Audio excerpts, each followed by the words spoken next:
Kaivalya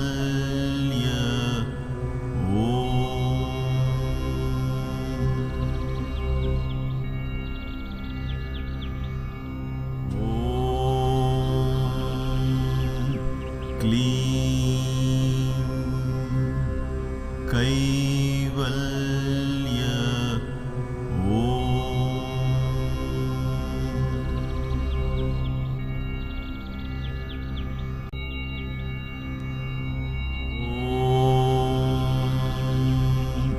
Clean Kaivalya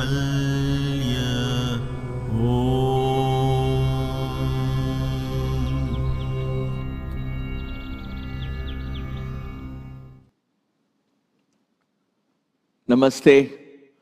Welcome to Kaivalya Yoga Gurukulam, KYG as we all know it. Thank you as always for taking this class in Kaivalya Marga. In today's class, we're going to do some yoga asanas. I'm kidding. You're going to watch me do some demos, and that is the reason why I chose this forum today to shoot this or record this or project this or offer this, however you want to put it, in the yoga studio, because some of these nadis that I'm going to talk about today have particular reference and relevance in the asanas we practice. For those of you who follow me in the yoga asanas, you will see how we will progress now to certain movements, subtle movements, but how important those subtle movements are in activating these nadis. As always, all this learning is done in reverence, in mindfulness, knowing that the body is an extension of the breath and the mind and the spirit. And therefore, let us begin this class as always with 3 Oms. And as we chant the 3 Oms, let us offer our mental prostrations to Sri Kala Hastishvara, the Shiva that gives us the element of Vayu.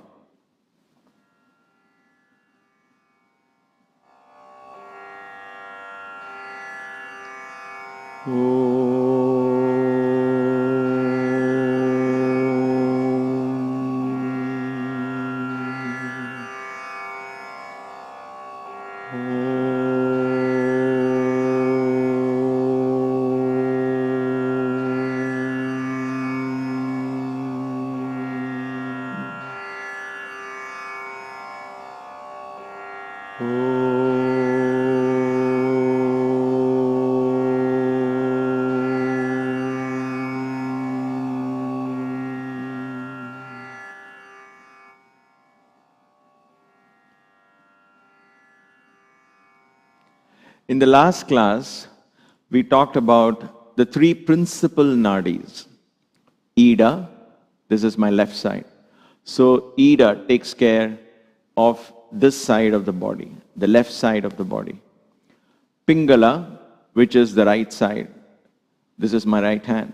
So this takes care, the Pingala or the Surya Nadi. Ida is also called the Chandra Nadi. Pingala is also called the Surya Nadi. And in the middle of all of that is Sushumna Nadi. Now Sushumna Nadi is a study, is a topic that needs a lot of analysis and study, but we will perhaps visit it when we talk about chakras. Once we finish these Panchabhutas, the 5 elements, then when we talk about chakras, we'll revisit Sushumna Nadi. But right now, just know that there is a central Nadi, which actually, when prana enters that central Nadi, you will have the doors open to other dimensions. That is what the energy within that Nadi activates the chakra. So we study that in a different context. Otherwise, at this point, it will become too much for us, and we will forget the relevance of this later when we revisit it.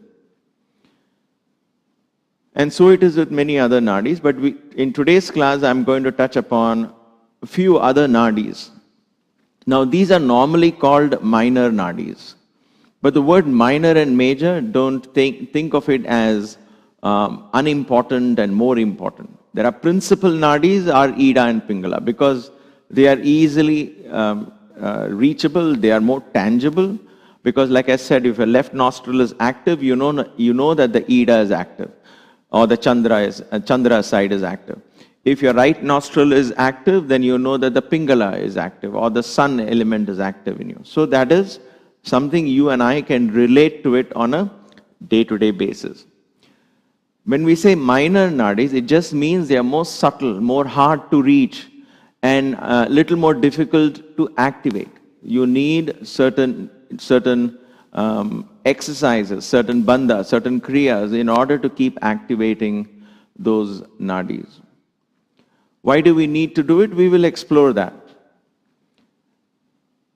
Now, all of these nadis, just to make it clear, because I received a couple of questions about health and nadis and all of that, please understand that we have 5 koshas, right? We talked about it very much earlier in the Kaivalya Marga classes. The 5 sheets, if you will, 5 wrappers around us. So the most gross physical form is this. It's called the Annamaya kosha, which is food. Maintained by food, health is by food. And exercise, of course, but mainly by food. Not what we eat, it is what we don't eat. But we'll talk about that in another context. Annamaya kosha. So health, if you're thinking of health, and health is of primary importance, you have to pay attention to Annamaya kosha. Pranamaya kosha is where all these nadis, vayus, all of them are playing in the Pranamaya kosha. So the impact of the exercises on Pranamaya kosha, whether it's alternate nostril breathing or nadis or all of this, that impact, for it to come on to the Annamaya kosha, you need to practice a lot more. In other words, it takes a lot more. So the Pranamaya kosha is to establish more and more prana in the body. But the Annamaya kosha has to develop the strength and the ability to sustain that pranic movement in the body. Otherwise, what happens? We get flatulence. Flatulence is the good word for, otherwise we know as farting and burping and all of that. And the prana begins to shift down because we can't hold it here because the stomach bloats out. So along with all the metabolic disorders and symptoms, we are not able to sustain that prana. So you've got to understand this in the right context. That is why health, diet, exercise plays an important role in yoga. That is why asanas play an important role in yoga. The ability to do the asanas, not extreme circus-like poses, extreme flexibility. No, they actually work against us. But basic exercises. And once that is set, then in the pranamaya kosha, the prana becomes activated. All these nadis become activated. Then their impact on the body comes. Even then it is subtle, but very powerful. Chakras, on the other hand, when we say cleansing chakras and all of that, that is the manomaya kosha. So that is even more subtler to reach the body. So I can't just pay $500 and attend a weekend chakra cleaning program and expect my chakras to be clean and thinking it's going to turn to a healthy way. It doesn't happen like that. Chakras are dealing with other dimensions, our ability to reach out more. So that manomaya kosha, for it to translate into health, which means annamaya kosha should be extremely healthy, pranamaya kosha should be extremely vibrant, so that the chakras in turn, the effect of the chakras in turn will filter through all of these. If these are dense, then the chakra experiences becomes very vague. Once in a while, it happens in a flash here and there. We feel a high, we feel emotional, we feel something, and then it just disappears. Right? We can't sustain it. So thus it is with different koshas. And then the Vijnanamaya kosha is where your mind opens to direct intuition and wisdom. You are able to tap into the universal wisdom of the universe. There. And then Anandamaya kosha is bliss. So we'll perhaps revisit it if required, but then this is where we have got to understand the context in why we are studying nadis. Okay, so the reason is because if you say, okay, this particular exercise, this particular pranayama fixes this health issue and that health issue, it's done for marketing purposes, obviously, because people want you to go to them and they will keep you engaged for a little bit. But pranayama exercises to have impact on the body, it takes a long time. And it will perhaps never happen if the body, the lifestyle is not maintained. In other words, there is not proper food given to the body and a proper lifestyle maintained. then pranayama has little or no effect. Nevertheless, that should not discourage you or anyone from learning what all this is. Because this kind of learning motivates us. All right, let me see how can I correct my lifestyle. Let me begin to live life in a much better, in a more enriched manner, right? And that's the whole idea. But I want to put that kind of a disclaimer out there. Because when we start doing these demos and say this is going to help you with this element or that element, we immediately think it's going to work and we're going to see results in a day or two, in a few weeks or two. It rarely happens like that. All right. What are the other nadis that I want to talk to you about today? The first one runs from the left toe, okay? From the left toe all the way to the center and then up to the left eye. Which part of the left eye? The inner part of the left eye, up till here.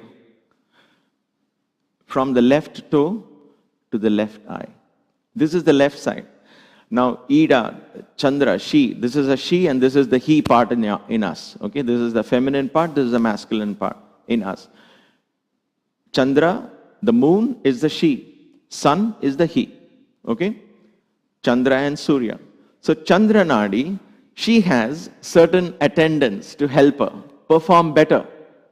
She needs help from them, just like a minister needs help from his undersecretaries or whatever they have, right? Assistants.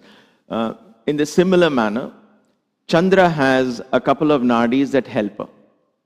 Now, so these nadis are said to be behind the Chandra nadi. In other words, they are supporting Chandra nadi to perform better. One of them, her female attendant, is called Gandhari. Gandhari. Gandhari, if those of you who know the story of Mahabharata, Gandhari was blind. She was timid. She couldn't raise a voice and stop her husband from doing certain things. So she is considered very timid and soft. So that's why this is my interpretation. Nobody explained this to me, but I'm taking it from there because that is the way I can relate to the energy that flows. And it worked for me.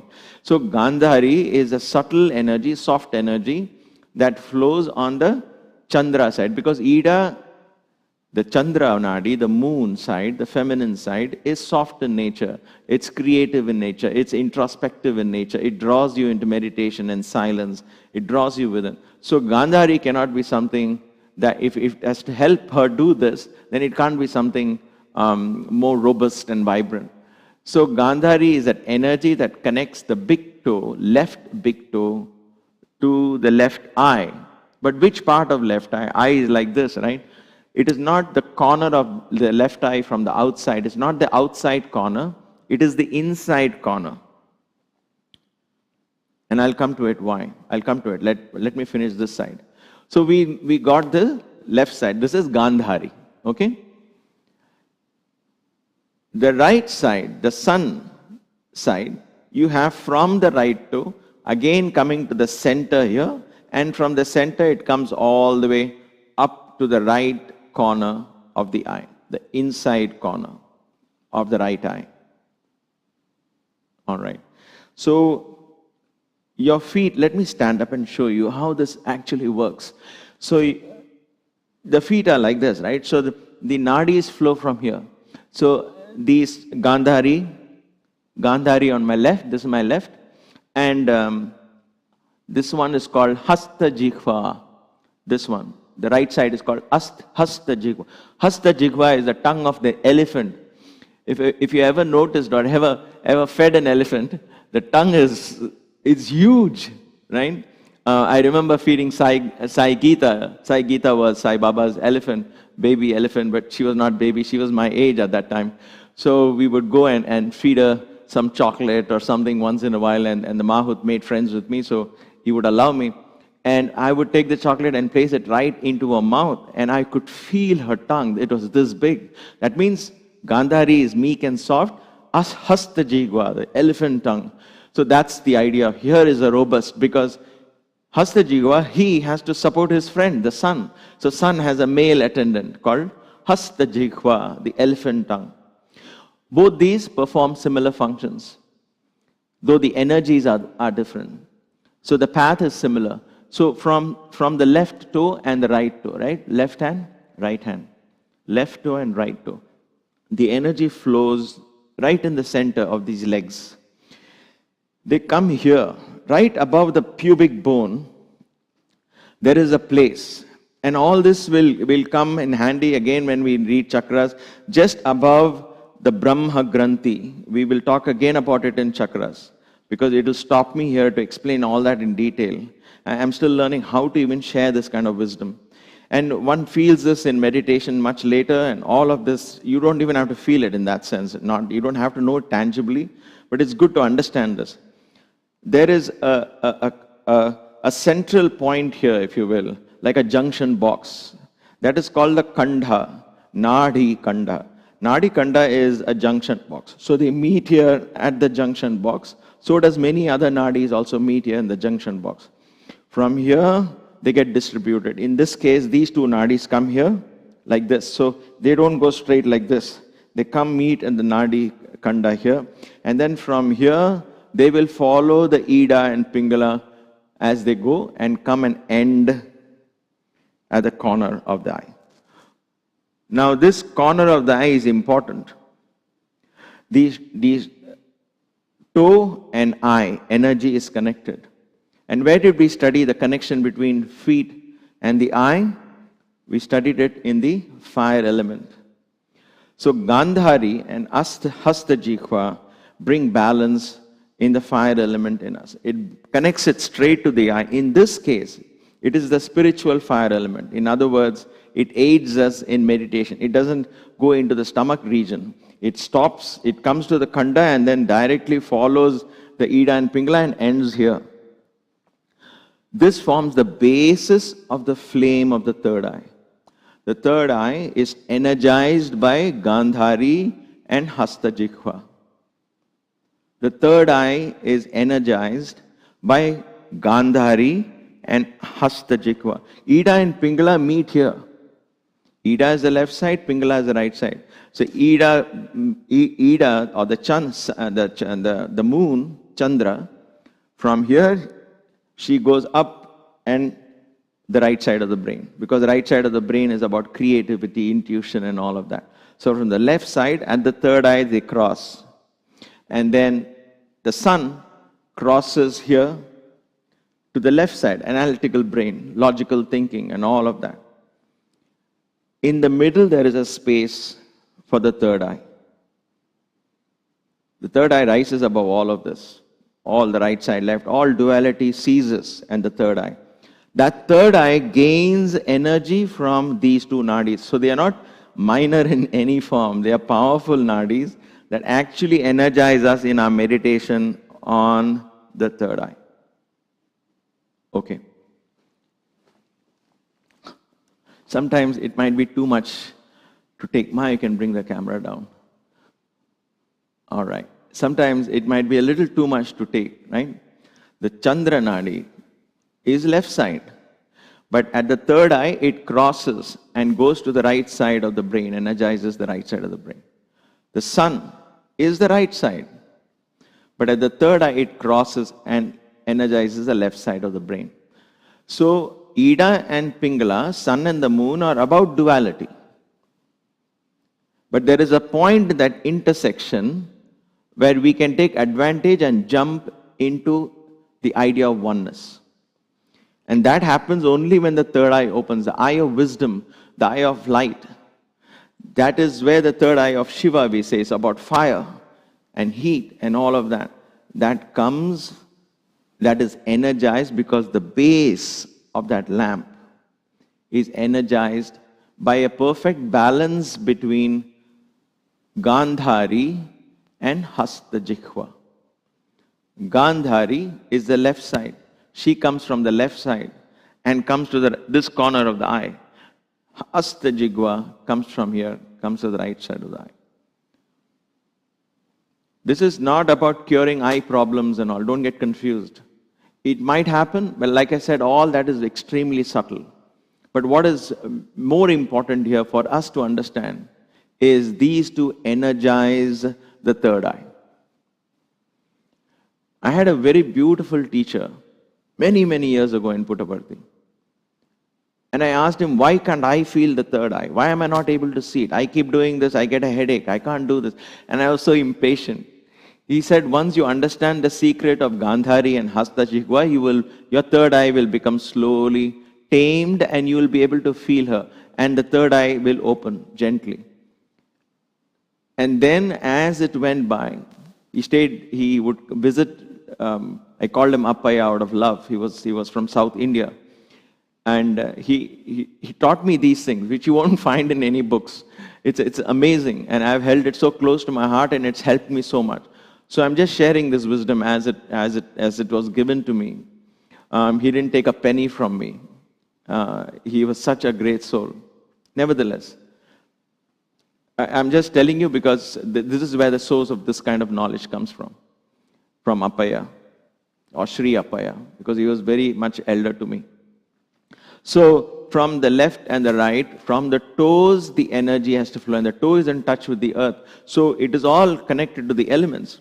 So the fire element we have to activate here, and this fire element activated in the toe, and I'll show you a couple of asanas, 2 or 3 asanas that will help activate this, how we do it in yoga. And just of information. You don't have to right away jump and do it, but just to inform you. I'll show you the difficult ones, I'll show you the simpler ones. And what happens is then they in turn begin to activate the third eye. In addition to the holding the Laghu Dhyana and all of that, the practice of yoga becomes a very serious, profound practice of truly awakening this to the self, awakening to the self, higher self. All right. What kind of asanas can we do here? Now, Padmasana is a tricky one, but it's a very good one. I take my left foot, for example, I place it here. Okay? Not everybody can do this, but many people can. And what happens is I've seen some people sit like this. You don't do this. You cross. Why do you cross? Because left leg, left toe held by the left is what is going to activate the Gandhari properly. Right hand always holds the right toe, and that activates the Hasta Jikwa properly. So you could, if you're used to sitting, a simpler way to do this. The other way is Baddha Padmasana, which I can't do. I used to at one point, but I've lost that. I can't do that. So this way you can hold it. But I would prefer this. This is easier. You take the right hand, you press with your thumb, you press the right toe. Take the left hand, press the left toe. And you can sit like this for a few minutes as you practice the bandhas. Udhyana bandha, you can drop down, you can perform the Kechari mudra, roll your tongue back, point it up to the palate. Right? You can activate these nadis. How long and all of that? As long as you feel comfortable sitting like this. Okay, so this is one. This is just information at this point. I'm not teaching the techniques of doing any of this. The second one is when we do Paschimottanasana. Paschimottanasana is said to awaken Kundalini, and it's a very powerful asana. It's praised in the scriptures. But why don't we get it? Because most of the time, and I've not even taught this in the class, because I have to explain them. So you hold your feet like this and you go down, right? This is Paschimottanasana. Paschima is the western side of the body. So western side of the body. Now what happens is once you finish the flexibility part, you have stretched yourself. You're in this position. Then what you do is hold the toes. You can hold it like this, form a hook. See, I'm making a hook. So like an ankusha, I put it around my thumb, toes I mean. Take my thumbs, press the toe like this. Press the toe like this. And then I breathe, and as I breathe out, I go down. Before coming up, I stare at the toes. This is my personal practice. When I stare at the toes, I pay attention to how this toe is connected all the way to my eye. I pay attention to how this toe is connected to my eye through the Hasta Jikwa and the Gandhari. And I mentally prostrate to these feminine energies I mean feminine energy this side, the masculine energy here. Divine energies. So this is one way to activate Gandhari and Hasta Jikwa. Now I know what some of you are thinking. You're like, oh God, I can't do this. I can't do lotus pose. What do I do? So there is a simpler way to do this. It is called Ananda Balasana. You lie on the floor. You can do this just before meditation if you want to, because I'm assuming when you go into meditation, you're not doing it after dinner or lunch or anything. You lie down, you hold your toes like this. And again, same, you form the hook, press like so, press. Stomach is pulled in, you're going to breathe in and out. So many of you here, part of the yoga class, you know what I'm talking about, but all this time we were talking about just holding feet like this or like this. But now slowly we will talk about holding the big toe. Because now you'll know why we are doing this. To activate Gandhari on the left and the Hasta Jikwa on the right. This is the easy way. There are other more advanced poses. Ekapada Hastapada Angushtasana. Pada Angushta is the big toe of the foot. The reason why there were asanas called Pada Angushta, because the big toe of the foot is very important. Left hand, again, holding the left toe. You can hold it like this. It not only stretches and gives other benefits, but it again connects the flow of that nadi into the khanda, and then it flows into the left eye. And then you can do all the variations. But what you're doing in these variations are, you're actually activating it by keeping the toe pressed. Come back. You can do the same thing standing up as well. All right. So this is how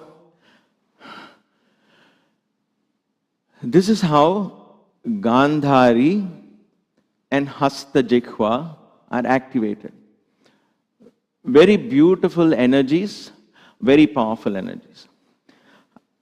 If you remember, some time ago, I did a series in Navratri on Kundalini and all of that, and I said Kundalini experience, third eye opening, all of this is not as dangerous as is popularly believed or as some people preach it. It is actually very gentle.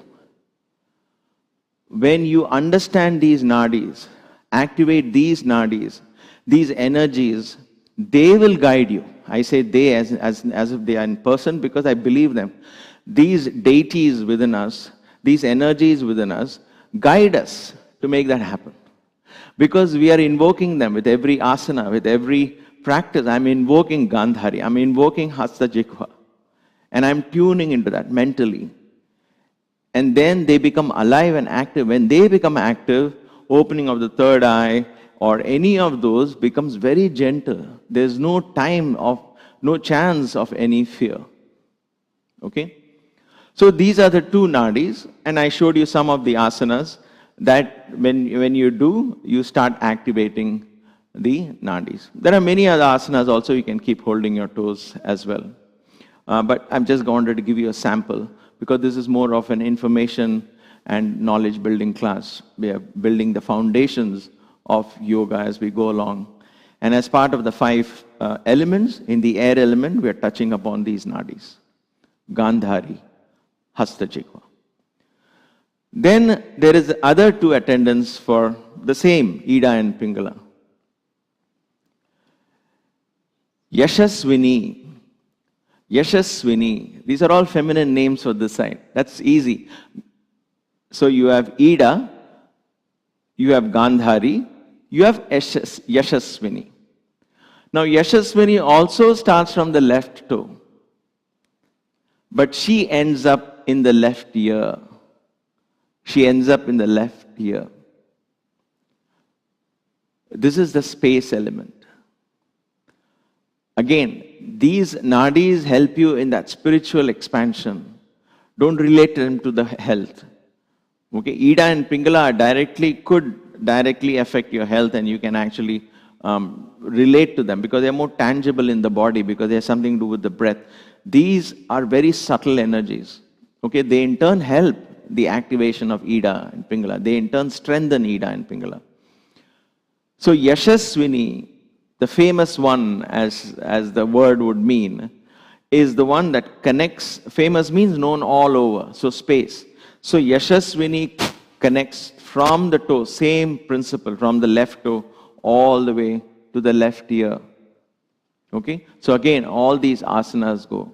So now how am I making this more complicated? So when I do the same asana, I've got Gandhari and Yashasvini. I've got 2 girlfriends on this side. I've got 2 boyfriends on this side. Hasta Jikwa, we know. What is the other male attendant for Surya on the right side? For the right toe, all the way to the right ear. What is that? He is called Pusha. Pusha, like portion karna, like nourishing. Pusha is that which nourishes the body. The sun nourishes us, right? So this energy actually nourishes us. Nourishes the space within us. Space within us, we haven't touched that Akasha element, that will be the last one. It's about the quality of mantras, the impact of mantras, the impact of sound that helps us in feeling that elevation, not just feeling it, but actually elevating the consciousness. Sound energies that become active in our body. Why doesn't mantras work? People ask, right? There are many other explanations which I've already also given in some short blogs because we don't value sound, what comes in, what goes out, all of that is there. But these 2 nadis, just like the other 2 helped in the fire element and helps the basis of the third eye, these 2 nadis activate the mantras, whether it's bija mantras or any mantras. These 2 nadis provide energy to those mantras. How powerful is that? Those nadis exist in us from the right toe. Again, from the right toe and the left toe, they will come meet at the nadi kandha, much below the navel, above the pubic bone. It's almost like about 11 finger widths, 11 fingers, if you will. 1, 2, 3, you count and you go all the way down. Just above the pubic bone, it will stop. Okay? That's where most of the nadis become active. Sushumna nadi also becomes active from there. But we'll talk about that more when we come to chakras. We'll get a better understanding because now you're forming a broad basis for this. So nadi kanda, that junction box. So Yashasvini and Pusha, they also meet here. Right? And then they follow the Ida and Pingala as they go. And then Gandhari and Hasta Jikwa come here. Yashasvini and Pusha go to the ears. Ear is about sound. Ears are about vibrations. When they become active, you'll tune into sound within sounds. You will tune into the vibrations of sounds. Words won't mean anything to you. It doesn't have to mean anything to you. That's what I meant. Words don't have to have meaning, logic. The sound, the tone, the quality, the pronunciation, all of that matters. You become very sensitive to that. Then you'll see there is nothing like bad sound and a good sound or a bad word and a good word. You'll just observe the quality of the words, which is very beautifully orchestrated in Sanskrit language. Because that language was built purely for the beauty of sounds. That's why it has 50 letters, right? And all of those letters are vibrations of chakras. So it's a very advanced way of doing that. And that is missing in any other modern language. We will not get it, right? But because we go to the meaning and we're stuck with the meaning. And the context in which it is said and all of that. But the sound, the vibrations of the sound, the beauty of the sound is there. That's why even in poems composed in Sanskrit, the ancient poets, they were sages who composed these poems. They paid attention that they never compromised on the way sounds merged into each other. That's why it's always sung. All the Sanskrit slokas have a sing-song, this thing to it, right? They are poetic in nature, but they also have a song-like tone to it because the sounds are so melodious. That activation, they were able to do that because these nadis were active. That's my belief. But for us also, to activate bija mantras in us, to activate mantras in us, apart from chanting it, whatever times, and apart from mindfulness and all of that, if we don't activate this, then it may not be that effective. So again, the very same poses that I said helps in activating these. So whenever we have a chance to touch our feet, we hold the toes, press the toes. Hold the toes and press the toes. And that's how it gets activated. Then we have, so we covered 4, right? We had Gandhari, we have Hasta Jikwa, Gandhari to the left, Hasta Jikwa to the right. Gandhari and Hasta Jikwa flow from the left and right to the left and right corners, to the inner corners of the left and the right eye. Then we have Yashasvini and Pusha. Yashasvini comes from the left toe, Pusha comes from the right toe.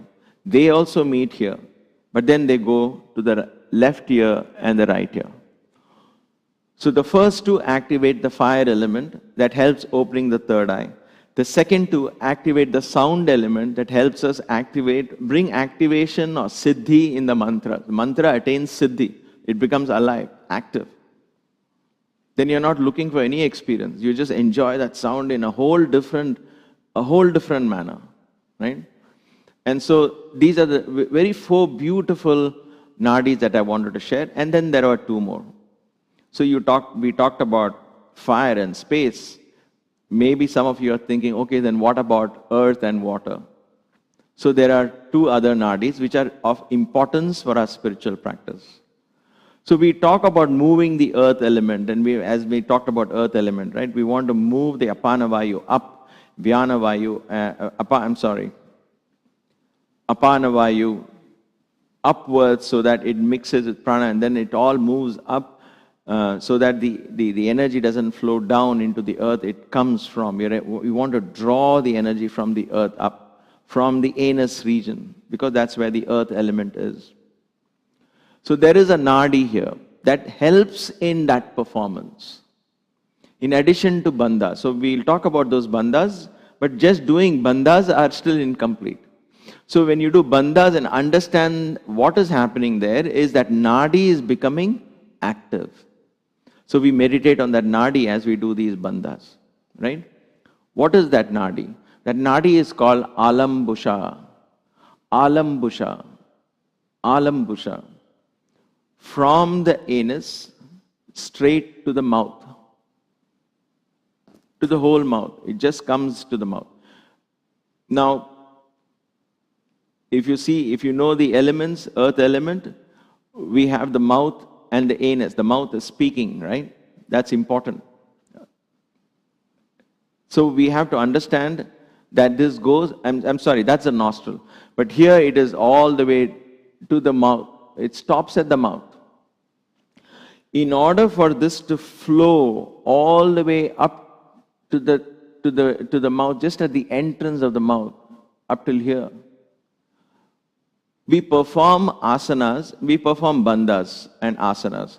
So there are asanas like Sarvangasana or Shirsasana. Let me show you how, when you go upside down, what happens. I'm going to turn upside down, like no bandhas here, just asana. Just this asana will not only reverse my blood flow, but it activates the Alambusha. She starts coming down. Then there is Viparita Karani. Viparita Karani is half shoulder stand, if you will. Same effect.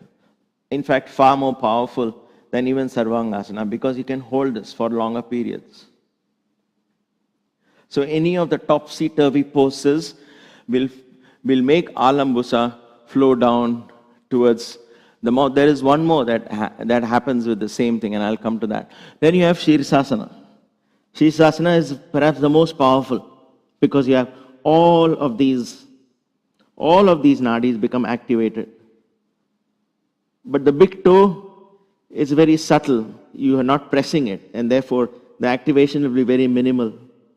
Gandhari and Hasta, Jikwa and all, that activation is very minimal. But Alambusha and the other nadi that we'll talk about in a bit, Kuhu, they all become activated right way.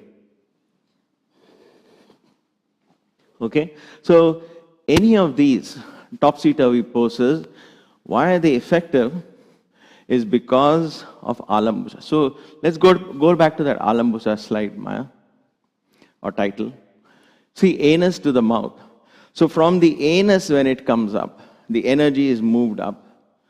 You are moving up the earth element. So now we are tackling the earth element through this particular nadi as well, Alambusha. How else can I do this nadi? Mula bandha. We have talked about Mula bandha in the earth element and water element, pulling the region between anus and the genitals, holding it in Mula bandha, right? Then you have the Uddiyana bandha. Uddiyana bandha pulls the energy up. We're talking of it pulling the apana vayu up, but then actually it is activating the Alambusha along with Mula bandha. When I breathe out,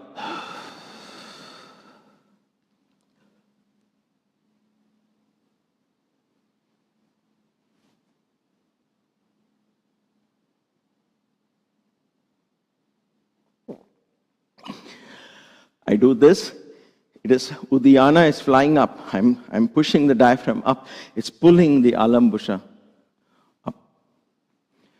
So you have Uddiyana bandha.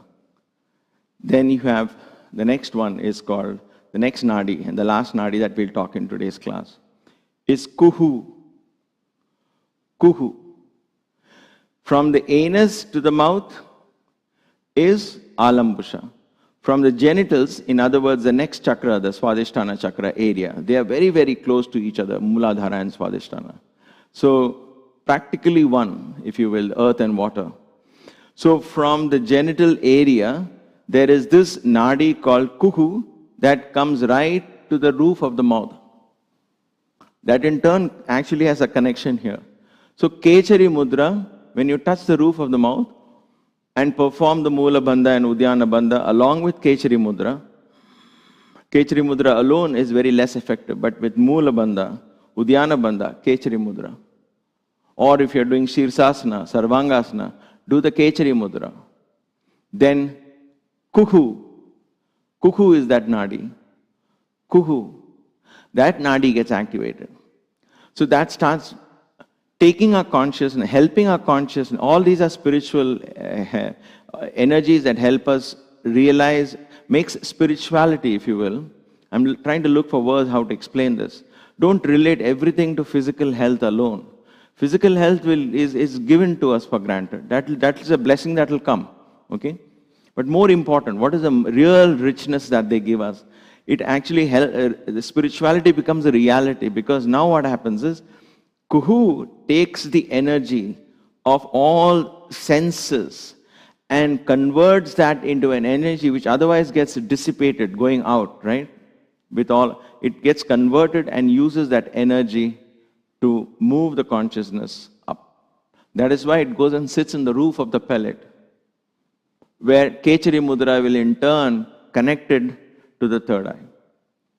These are all very, I know it might, if you're new to the subject, it might seem very abstract, very difficult to follow.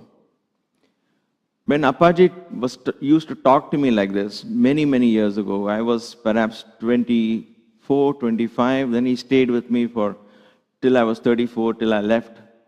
When I say stayed with me, he said every time he would come, he would teach me something or the other. So when he would talk to me like this, the first time or first few times, I would just look at him. I'm like, wow, all of this is going on inside us. How do I experience it? What do I do next? There was excitement, but there was a sense of helplessness. Like, I don't know. I mean, it seems too complicated and too abstract. And so a small part of me, not a big part of me, a small part of me said, just give up all that.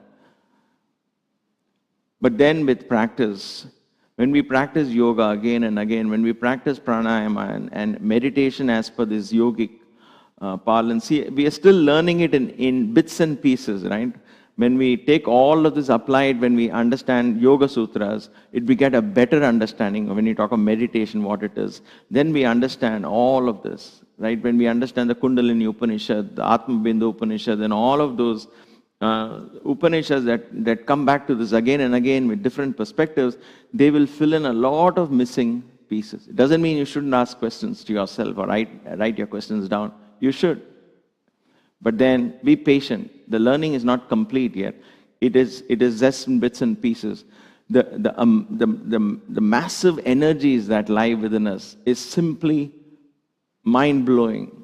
And the exercises in yoga, which are now reduced to physical exercises, and the chase is after, give me more variety. What else can you do? What other variations can we do? And we go off into flexibility. Just like we started chanting for meditation, and then chanting became music, and singing became music, and then we got into the music part of it.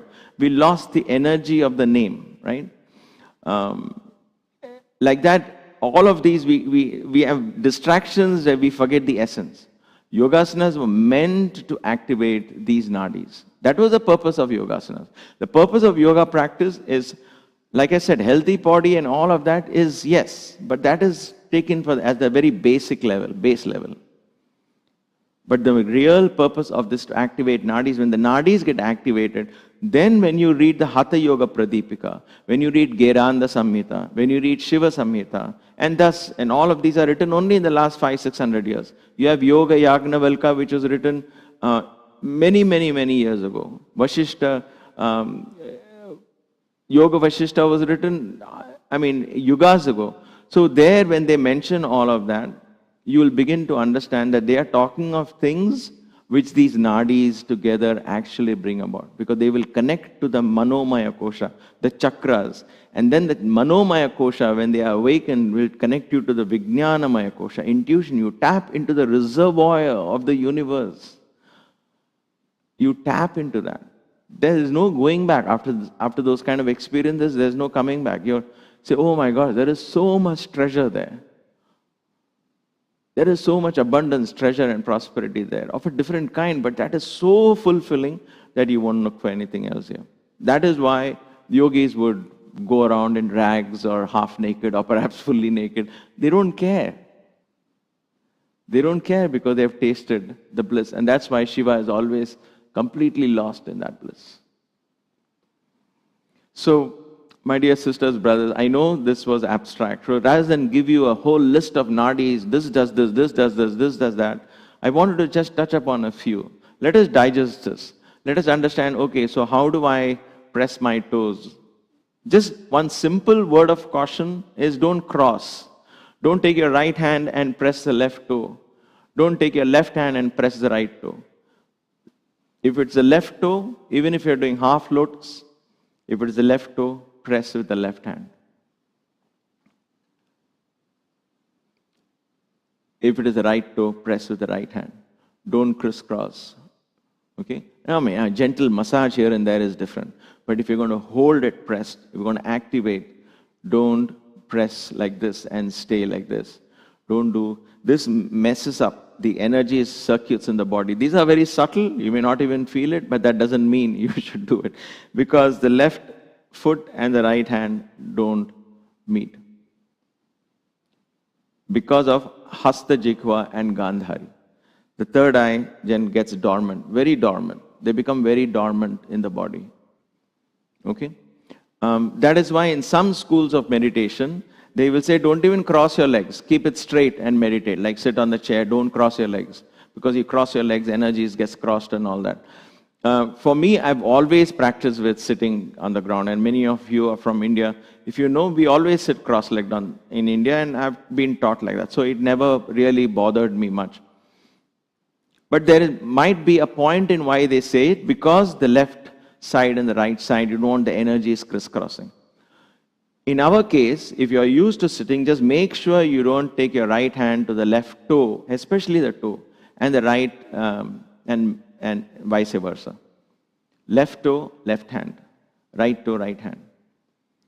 Then you activate these beautiful energies called Gandhari and Yashasvini on the left side, who will help the Chandra Nadi. You will activate the Hasta Jikwa and Pusha on the right side. Then from the anus, when you do topsy-turvy poses, you activate the Alambusha. That's why Shirsasana is called the king of exercises, king of asanas. And Sarvangasana is called the queen of asanas.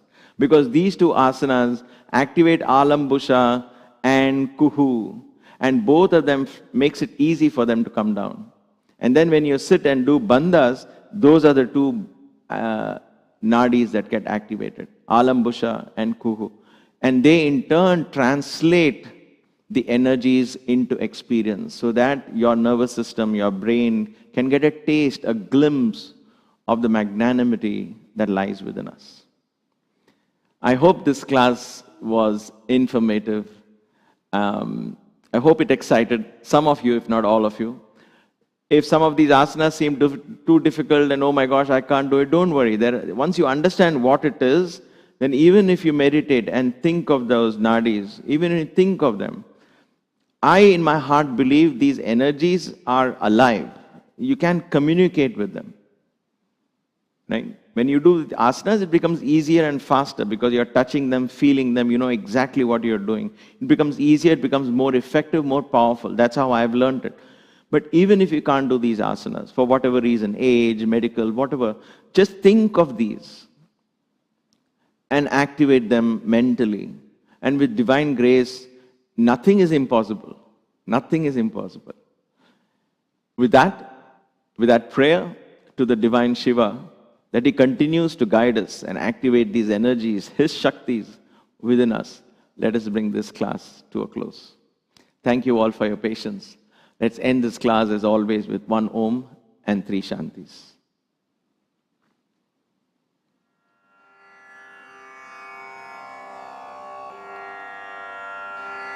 Om